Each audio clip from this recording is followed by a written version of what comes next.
এমনও দেশের প্রথা আছে যেখানে মেয়েদের সন্তান জন্ম দেওয়ার আগে স্বামীর বাড়িতে যাওয়ার নিয়মই নেই। আবার নারীদের বগলের ঘামযুক্ত আপেল খাইয়ে সঙ্গী নির্বাচনেরও প্রথা প্রচলিত আছে। সৃষ্টির শুরু থেকে পৃথিবীতে দিনকে দিন মানুষের সংখ্যা যেমন বেড়ে চলেছে, তেমনি বেড়ে উঠেছে নানা ধরনের রীতি রেওয়াজও। কি নিয়ে নিয়ম তৈরি করেনি মানুষ? জন্ম থেকে শুরু করে মৃত্যু পর্যন্ত সবটাতেই গড়ে তুলেছে তারা নিত্য নতুন প্রথা।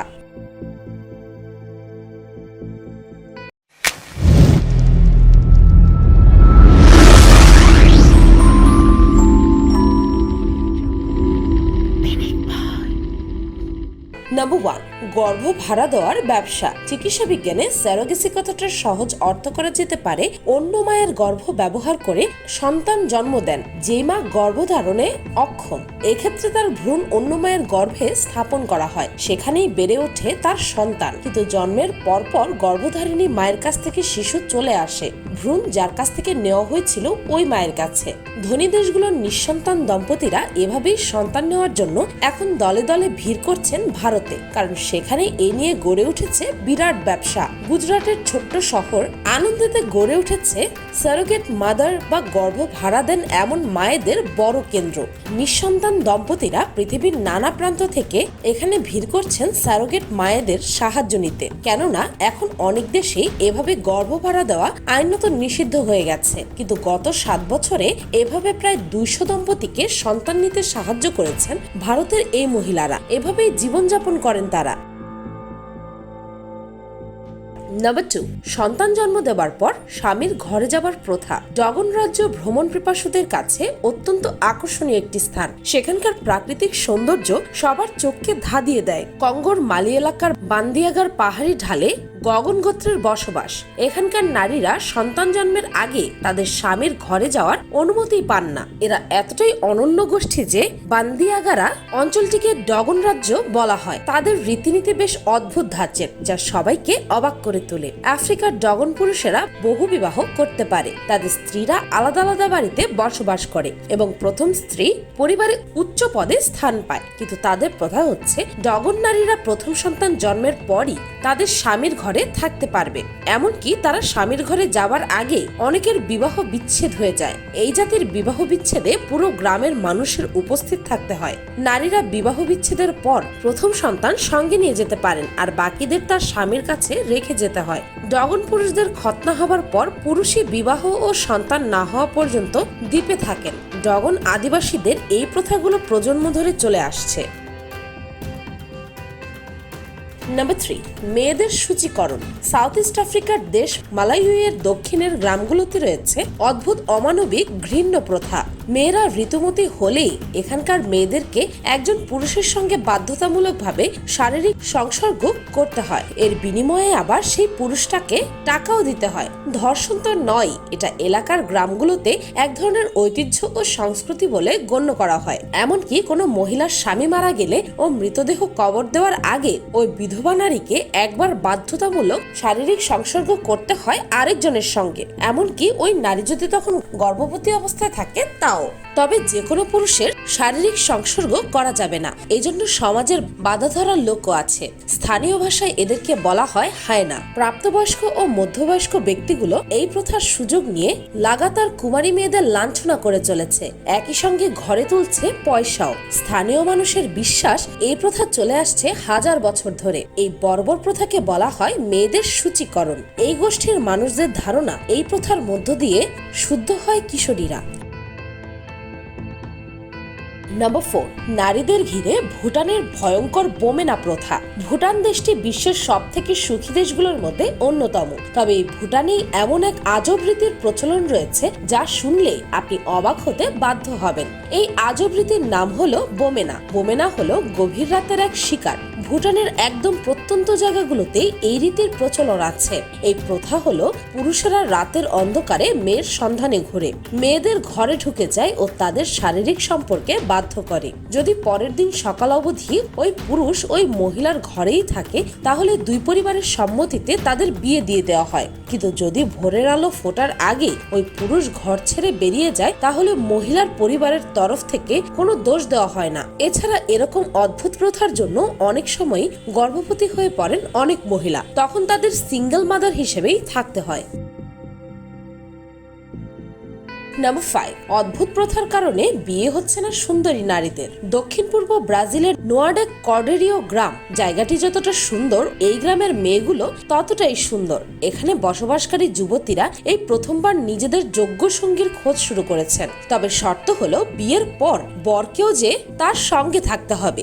আপাতত 600 জনের মধ্যে 300 জন নারী যোগ্য পুরুষদের বিয়ের প্রস্তাব পাঠিয়েছেন। গ্রামে থাকতে দেওয়া সত্ত্বেও যে পুরুষ রাজি হবে তাদের সঙ্গে বিয়ে করবেন তাদের গ্রামের বাইরে বিয়ে করার নিয়ম নেই। তাই যেসব পুরুষেরা তাদের সঙ্গে ওই গ্রামে বসবাস করবে, সুন্দরীরা শুধুমাত্র তাদেরকেই বিয়ে করবে, এমনটাই শর্ত সেই গ্রামের মেয়েদের। এই গ্রামের বাসিন্দা 600-রও বেশি নারী, মাত্র কয়েকজন নারী বিবাহিত। শুধুমাত্র এই প্রথার কারণে এখানকার মেয়েরা যতই চেষ্টা করুক না কেন, বিয়ের জন্য তারা অবিবাহিত ছেলে খুঁজেই পায় না। তাই এই সুন্দরী মেয়েগুলো বাধ্য হয়ে বিবাহিত ছেলের সঙ্গে বিয়ে করে নেন। মারিয়া সেনহরিনা ডেল লিমা নামের একটি মেয়ে 1891 সালে এই গ্রামের গোড়াপত্তন করেছিলেন। নাম্বার 6, নারীদের আঙুল কাটার রীতি। পরিবারের কারো মৃত্যু বাকি সদস্যদের জন্য তীব্র বেদনাদায়ক, কিন্তু ইন্দোনেশিয়ার দানি উপজাতির মহিলাদের কাছে পারিবারিক কারো মৃত্যু শুধু মানসিক নয়, বরং শারীরিক যন্ত্রণার কারণও বটে। দানি উপজাতির মহিলারা প্রিয়জনের মৃত্যু শোক প্রকাশ করেন শারীরিক যন্ত্রণার মাধ্যমে, যা কিনা বয়ে বেড়াতে হয় সারা জীবন। অর্থাৎ পরিবারের কেউ মারা গেলে শোকের তীব্রতা বোঝাতে মহিলারা স্বেচ্ছায় কেটে ফেলেন নিজেদের আঙুল। আঙুল কাটার যন্ত্রণা বা কষ্টকে বিবেচনা করা হয় প্রিয়জনকে হারানোর প্রতীক হিসেবে। মনে করা হয় যে যত বেশি আঙুল কাটে তার শোকও ততই গভীর। কাটার আগে আঙুলগুলোকে অসাড় করার জন্য শক্ত দড়ি দিয়ে বেঁধে রাখা হয় ঘন্টার পর ঘন্টা। কাটা হয়ে গেলে আঙুলের অংশগুলোকে পুড়িয়ে ফেলা হয়। বিশ্বাস করা হয় এতে তাদের পূর্বপুরুষের আত্মা শান্তিতে থাকবে। আর এই উদ্ভট রীতি এখনো প্রচলিত আছে। নাম্বার 7, রুটি দিয়ে সঙ্গী নির্বাচন। সাদা ঘোড়ায় এসে এক রাজপুত্র রাজকন্যাকে বিয়ে করে নিজ দেশে নিয়ে গেল। রূপকথার এই লাইন আমাদের অতি পরিচিত। কার সঙ্গে বিয়ে হবে, সে দেখতে কেমন হবে, যে কোনো মেয়ের কাছেই এই প্রশ্নগুলোর উত্তর জানবার জন্য কৌতূহলী হয়ে থাকে। রাজপুত্র আসুক আর নাই আসুক, এই বিয়ের পাত্র নিয়ে জানবার জন্য দরবেশ, ঝাড়ফুঁক, হাত দেখানো, রাশিফল দেখা ইত্যাদি নানা কাজ করে ফল না পেয়ে থাকলে নতুন এক পরামর্শ অনুসরণ করে দেখতে পারেন। আর্মেনিয়াতে বিয়ের আগে বিশেষ এক ধরনের লবণাক্ত রুটি খেয়ে থাকে মেয়েরা। তারপর রাতে তারা যাকে স্বপ্ন দেখে তাকেই তারা তাদের জীবনসঙ্গী হিসেবে বেছে নেয়। রূপকথার রাজপুত্র ঘোড়ায় আসলেও এখানে সে স্বপ্নে আসে পানি নিয়ে, মেয়েটির তৃষ্ণা দূর করবার জন্য। আপনিও চেষ্টা করে দেখতে পারেন এই পদ্ধতি, তবে ভুলভাল কাউকে দেখে ফেললে কিন্তু কর্তৃপক্ষ একেবারেই দায়ী থাকবে না। নাম্বার 8, যেখানে বাবাকেই বিয়ে করতে হয় মেয়ের। কত বিচিত্র সংস্কৃতির এই পৃথিবী, আরো বিচিত্র মানুষ যাপিত জীবন। এক সমাজে যেটা প্রথা বা বিধিবিধান অথবা সংস্কৃতি হিসেবে প্রচলিত ও স্বীকৃত, অন্য সমাজে তার দৃষ্টিকটু বা অন্যায়। এখানে স্থান, কাল, পাত্র ভেদে একই বিষয়ের গুরুত্ব ও তাৎপর্য ভিন্ন। আর এসব নিয়ে পৃথিবী নামের গ্রহে বিচিত্র সমাজ ব্যবস্থা চলে আসছে আদিকাল থেকে। তেমনই একটি বিচিত্র সংস্কৃতি রয়েছে বাংলাদেশের পার্শ্ববর্তী দেশ ভারতের আসাম, নাগাল্যান্ড ও মেঘালয়ে বসবাসরত মান্ডি সম্প্রদায়ের মধ্যে। এই সম্প্রদায়ের রীতি অনুযায়ী মেয়েদের জন্মদাতা বাবাকে বিয়ে করতে হয়, আর এজন্য বিয়ের সকল আয়োজন এবং আনুষ্ঠানিকতা সম্পন্ন করতে হয় মাকে, অর্থাৎ স্বামীর নতুন স্ত্রী হিসেবে সঁপে দিতে হয় মেয়েকে। তাই এই সম্প্রদায়ের মেয়েদের শ্বশুরবাড়ি হয়ে যায় নিজের বাড়িটাই। নাম্বার 9, নারীদের বগলের ঘামের আপেল খাওয়ার প্রথা। অস্ট্রেলিয়ার গ্রামাঞ্চলে প্রেম প্রার্থী পুরুষকে দেওয়া হয় বগলের গন্ধওয়ালা আপেল। গ্রামীণ অস্ট্রেলিয়াতে মেয়েদের একটা ঐতিহ্যবাহী নাচ আছে, যেখানে মেয়েরা নাচেন তাদের বগলে আপেলের টুকরো নিয়ে। সেই নারী হয়তো নাচের সময় সেখানে উপস্থিত কোনো পুরুষের প্রতি আকৃষ্ট হলেন, তখন তিনি সেই ঘামে ভেজা আপেলের টুকরো বাড়িয়ে দেবেন তার দিকে। যদি সেই পুরুষটিও সেই নারীকে ভালো লেগে থাকে, তাহলে তাকে সেই আপেল থেকে এক কামড় খেতে হবে। সেটার স্বাদ কেমন হবে নিশ্চয়ই বুঝতেই পারছেন। ইয়াক, কি আজব প্রথা, তাই না? নাম্বার 10, পুরুষকে নাচের সময় ফেলে দিলেই বিজয়। নাচের সময় পুরুষকে ফেলে দিতে পারলে নারী বিজয়ী হন। কোন দেশেই নাচতে গিয়ে পা পিছলে পড়ে গেলে আপনার সুনাম বাড়বে না, কিন্তু অন্তত একটি দেশে এজন্য বরং আপনার পুরস্কার মিলে যেতে পারে। দেশটি হলো কলম্বিয়া। কলম্বিয়ার গুয়াজিরো উপজাতির এক ধরনের বিশেষ উৎসব নৃত্য আছে, যেখানে একজন নারী যদি নাচের সময় একজন পুরুষকে উল্টে ফেলে দিতে পারে তাহলে তাদের অবশ্যই যৌন মিলন করতে হবে। আর এটি সেই দেশের প্রথা যা যুগ যুগ ধরে সেখানকার মানুষজনেরা মেনে আসছে।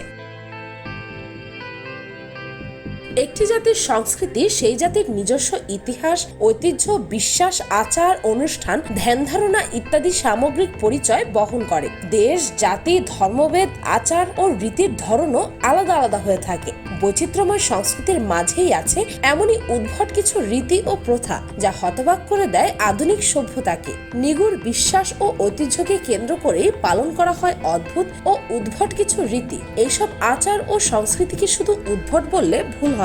এগুলো খুবই বিভৎস, অদ্ভুত এবং আজব রীতি, যার বেশিরভাগই মানুষের ক্ষতিই করছে, কিন্তু নিজেদের যুগ যুগ ধরে চলে আসা প্রথাগুলোকে ধরে রাখছেন তারা কুসংস্কারের বশে। ভিডিওটি ভালো লাগলে আপনার ফ্রেন্ডস এন্ড ফ্যামিলির সাথে শেয়ার করতে পারেন। আর অদ্ভুত রীতিনীতি নিয়ে পিনিক পায়ের আরো অনেক ভিডিও আছে, সেই ভিডিওগুলো দেখে আসতে পারেন। আর পিনিক পাই চ্যানেলটিকে সাবস্ক্রাইব করে বেল আইকনে অল নোটিফিকেশনস অন করতে ভুলবেন না যেন। শুধুমাত্র এভাবে পিনিক পাই প্রতি ভিডিওর নোটিফিকেশন আপনার কাছে পৌঁছে যাবে। আজকের মতো পর্যন্তই, দেখা হচ্ছে পরের ভিডিওতে।